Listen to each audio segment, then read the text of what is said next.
My mother-in-law thinks I cheated on my husband because we are having a girl, then lays hands on me at 8 months pregnant. There has not been a girl born on my husband's side of the family in more than 100 years. There's a huge running joke that the men in his family cannot produce female babies. Fast forward to our wedding night, where my mother-in-law looks me dead in the eye and says, "Now go make us our son. Don't you dare let us down." I nervously laughed and we departed. Over our honeymoon we got pregnant, with a baby girl. Everyone was so shocked when we announced it was a girl, and most of the family denied it up until the moment she was born. That's when the horrible comments started. Whenever my husband isn't around, mother-in-law and her family members will make snarky comments like, "I wonder where she got that nose. It's definitely not the husband's."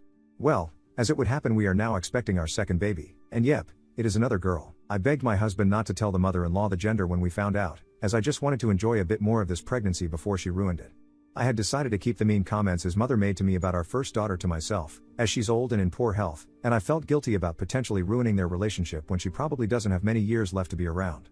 Regardless, he insists on announcing it at our next visit, and we do exactly that. As soon as she heard it was another girl, tears welled in her eyes and she started shaking her head back and forth and sobbing. She then started yelling at me, called me a cheater, and demanded I get out of her house. The husband immediately stands up and starts yelling at her, asking what her problem is, and that she needs to apologize to me and watch her mouth in front of her grandkids.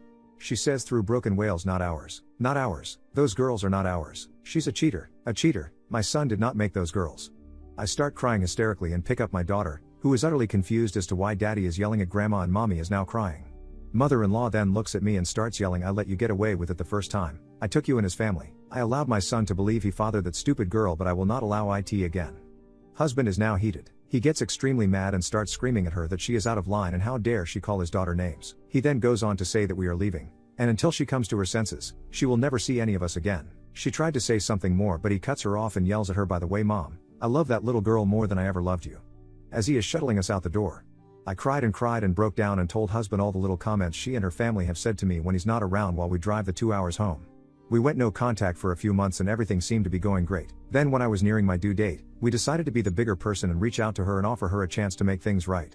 She whined and whines that she misses husband and granddaughter. We agreed to meet for dinner at their house after a few weeks for a proper talk and apology from her. We arrive, dinner is served and we're trying to make small talk when husband says, "Yeah, Mom, this has all been nice, but we need to talk about what happened and the things you said last time we were here. I know, and you know that you owe my wife an apology." Mother-in-law then looks at husband and says, "Yes, do you have the paternity test?" I am not apologizing until I'm proven wrong, and we both know I'm right. You cannot be the father, and the fact that you have now apparently made 2 girls is ridiculous. Husband, what the F is wrong with you? I start to cry and go to get up to grab my things and go to the car. Mother-in-law, "Oh no you don't." She shoots up, rounds the table and grabs my shirt, then proceeds to scream at me, "How dare you try to run away from this? You're a cheater and you need to own up to this problem."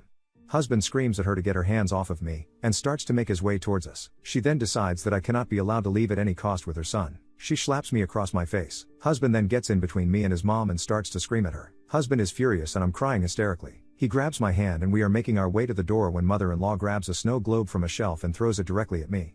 It connects me in the back of my head. I fell to my knees from the pain, and before husband can put together what just happened, she is grabbing anything she can find to throw in my direction. I'm on my knees on the ground holding my head with one hand and my belly with the other. Husband is screaming at the top of his lungs for her to stop, and she proceeds to try to get close enough to kick me. Thankfully, she is old and in bad health, so she loses momentum quickly, and as a last resort husband pushes his mom and she falls back into a shelf by the front door and he rushes me out. He drives me to the hospital and I end up getting 6 stitches in my head and being monitored in hospital for 4 days. The baby ended up being fine, and the hospital demanded we file a police report. We find out that when husband pushed his mom into the shelf, she ended up breaking 2 fingers and is claiming the excessive force hurt her neck very badly.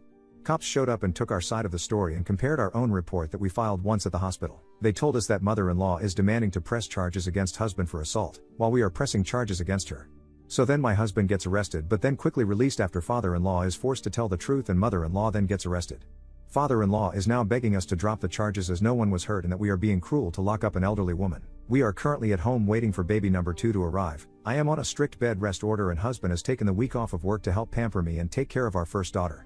I asked husband if once baby number 2 arrives, we get paternity tests for both girls to send to his mom in jail, as a huge FU. He thinks it's a hilarious idea and thinks we should also make copies and send them to all the relatives who were entertaining his mom's craziness, along with a written letter saying goodbye.